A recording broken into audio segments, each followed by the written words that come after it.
এবং অনেক ক্ষেত্রে সুশীলতার কারণে আজকে সেই জুলাই গণ অভ্যুত্থানের হিরোদেরকে জীবন মৃত্যুর সঙ্গে পাঞ্জা লড়তে হচ্ছে। যখন এই খবরটি আসে আমাকে অনেকেই বলেছেন, আইন শৃঙ্খলা বাহিনী থেকে শুরু করে শুভাকাঙ্ক্ষী থেকে শুরু করে অনেকেই বলেছেন, আজকে যদি আমরা আমাদের কর্মসূচি করি তাহলে আমার উপরেও টার্গেট কিলিং এর চেষ্টা করা হতে পারে। আমি তাদেরকে বলেছি, হাদি ভাইয়ের উপর হামলার পর আমাদের বিজয় র্যালি আর বিজয় র্যালি থাকবে না, এটা জ্বলন্ত বিক্ষোভে পরিণত হবে। জুলাইয়ের সকল শক্তি ঐক্যবদ্ধ হয়ে হাদি ভাইয়ের উপর হামলার প্রতিবাদে জুলাইয়ের শত্রুদেরকে এক কড়া হুঁশিয়ারি বার্তা দেওয়ার জন্য আমরা আজকে একত্রিত হয়েছি। জুলাই গণ অভ্যুত্থানের সময় থেকে আজ পর্যন্ত এবং ভবিষ্যতেও আমাদের বুক সব সময় গুলি খাওয়ার জন্য প্রস্তুত থাকবে। আমরা হুঁশিয়ারি দিতে চাই, ফ্যাসিবাদীরা একজন নয় হাজার জন জুলাই যোদ্ধাকে গুলি করলেও জুলাই গণ অভ্যুত্থান হেরে যাবে না। যদি গুলি করা হয় আমাদের শক্তি সেই গুলির সংখ্যার সাথে সাথে বৃদ্ধি পাবে। আজকের এই মিছিল, আজকে আপনাদের অংশগ্রহণ এর প্রমাণ।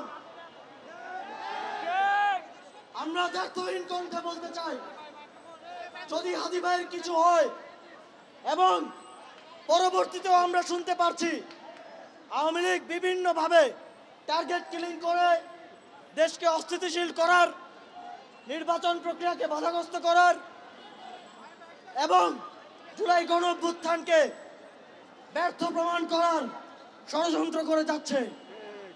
আমরা স্পষ্টভাবে বলে দিতে চাই, জুলাই গণ অভ্যুত্থানে এই ফ্যাসিবাদী সরকার, মহাপরাক্রমশালী সরকার হাজার হাজার তরুণদের হত্যা করেও আমাদের দমাতে পারেনি। সুতরাং এক হাদিকে যদি গুলি করা হয়, লাখ হাদি হাজির হয়ে যাবে। আজকের এই দিনে আমরা প্রত্যেকে এক একজন হাদি, এবং যার উপরে হামলা করা হবে তাকে সামনে রেখে আমাদের যে লড়াই, যেই লড়াইয়ে আবু সাইদ, মুগ্ধ, ওয়াসিম সহ সহস্র জুলাই যোদ্ধা জীবন দিয়েছে, সেই লড়াই আরো তীব্র থেকে তীব্রতর হবে।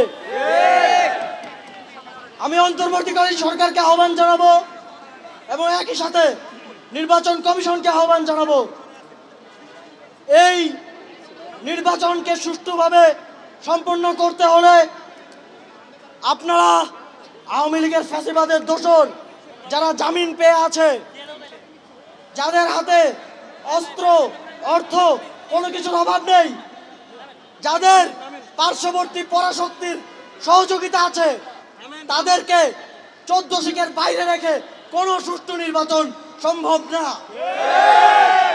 যদি আপনাদের সুষ্ঠু নির্বাচন আয়োজন করার সদিচ্ছা থাকে তাহলে অবশ্যই এসব সন্ত্রাসীদের, আওয়ামী লীগের যতজন জামিন পেয়েছে হত্যা মামলার সকল সন্ত্রাসীদের চিহ্নিত করে করে আবার 14 শিখের ভিতরে পড়তে হবে। আমরা সরকারকে আহ্বান জানাতে চাই, আগামী 7 দিন কিংবা 14 দিন আবারও ডেভিল হান্টের মতো জাতীয় কর্মসূচি ঘোষণা করে এই সন্ত্রাসীদেরকে গ্রেফতার করতে হবে এবং শাস্তির মুখোমুখি করতে হবে। এবং আমাদের হাদি ভাইয়ের উপরে যে গুলি করেছে তাদেরকে অবশ্যই 24 ঘন্টার মধ্যে চিহ্নিত করে এই ষড়যন্ত্রের নীল নকশা সবার সামনে উন্মোচিত করতে হবে।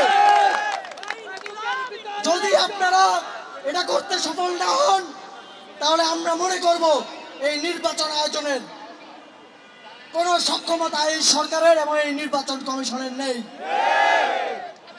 আপনারা জানেন আমিও একজন প্রার্থী। যে টার্গেট কিলিং এর ষড়যন্ত্র হয়েছে, এই টার্গেট কিলিং এর শিকার বাংলাদেশের প্রায় হাজার হাজার সংসদ সদস্য প্রার্থী হতে পারে। 14ই ডিসেম্বরের মতো এদেশের নেতৃত্বকে হত্যা করে বাংলাদেশকে নেতৃত্ব শূন্য করার ঘৃণ্য ষড়যন্ত্রে লিপ্ত হয়েছে পরাজিত আওয়ামী লীগ এবং খুনি হাসিনার বাহিনী। তাদের বিরুদ্ধে ব্যবস্থা নেওয়ার ক্ষেত্রে কোনো ধরনের সুশীলতা, কোনো ধরনের সিম্প্যাথি সহ্য করা হবে না। আমি তাদেরকে হুঁশিয়ার করতে চাই, এখনো সুশীল সমাজের নামে, রাজনৈতিক বিশ্লেষকের নামে যারা টকশো সহ বিভিন্ন জায়গায় নানাভাবে আওয়ামী লীগকে ফিরিয়ে আনার, আওয়ামী লীগের সন্ত্রাসীদের ভোটে আনার নিষিদ্ধ সংগঠনের পক্ষে সাফাই গাইছেন, আমাদের পরবর্তী লক্ষ্য হবে আপনাদের প্রতি। আজকে আওয়ামী লীগ এই সাহস যে করলো, এই দোসররা যে এই সাহস করলো, এই যে ষড়যন্ত্র করে বিভিন্ন অডিও রেকর্ড আমরা শুনতে পাচ্ছি, তারা জুলাইয়ের হিরোদের টার্গেট কিলিং করার যে পরিকল্পনা করার সাহস করলো, এই সাহস করতে পারছে এইসব সুশীল আওয়ামী ফ্যাসিস্ট সিম্প্যাথাইজারদের কারণে। আমরা পরবর্তীতে ওই ভাড়াটিয়া গুলি করা খুনিকে দায়ী করব না, দায়ী করব তাদের পক্ষে যারা বয়ান নির্মাণ করছে, যারা সিভিল সোসাইটির নামে টকশোতে গিয়ে তাদেরকে লেজিটিমেসি দিচ্ছে তাদেরকে। বাংলাদেশে ফ্যাসিবাদী ব্যবস্থা এখনো রয়ে গেছে বন্ধুগণ।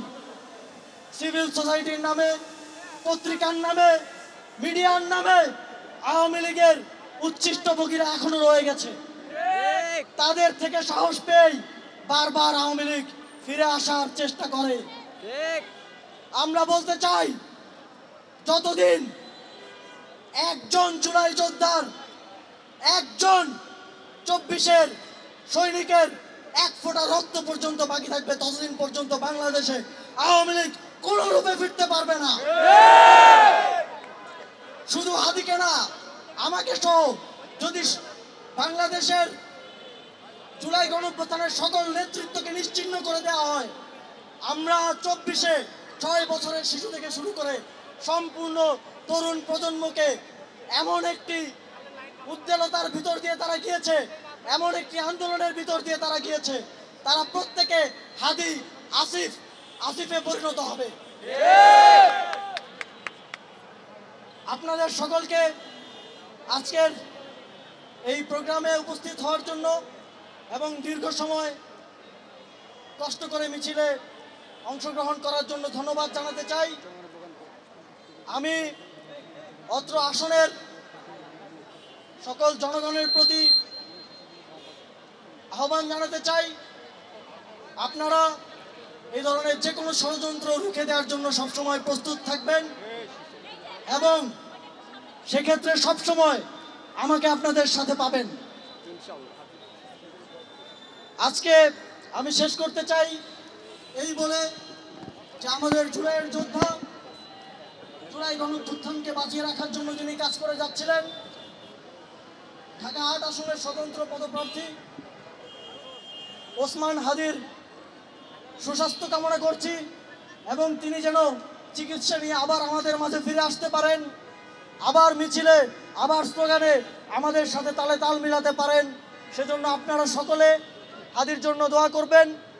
আমি পুরো দেশবাসীর কাছে ওসমান হাদি ভাইয়ের জন্য দোয়া চাচ্ছি এবং তার সুস্বাস্থ্য এবং দীর্ঘায়ু কামনা করছি। আপনাদের সকলকে আবারও ধন্যবাদ জানিয়ে আমি আমার বক্তব্য শেষ করছি। ইনকিলাব জিন্দাবাদ।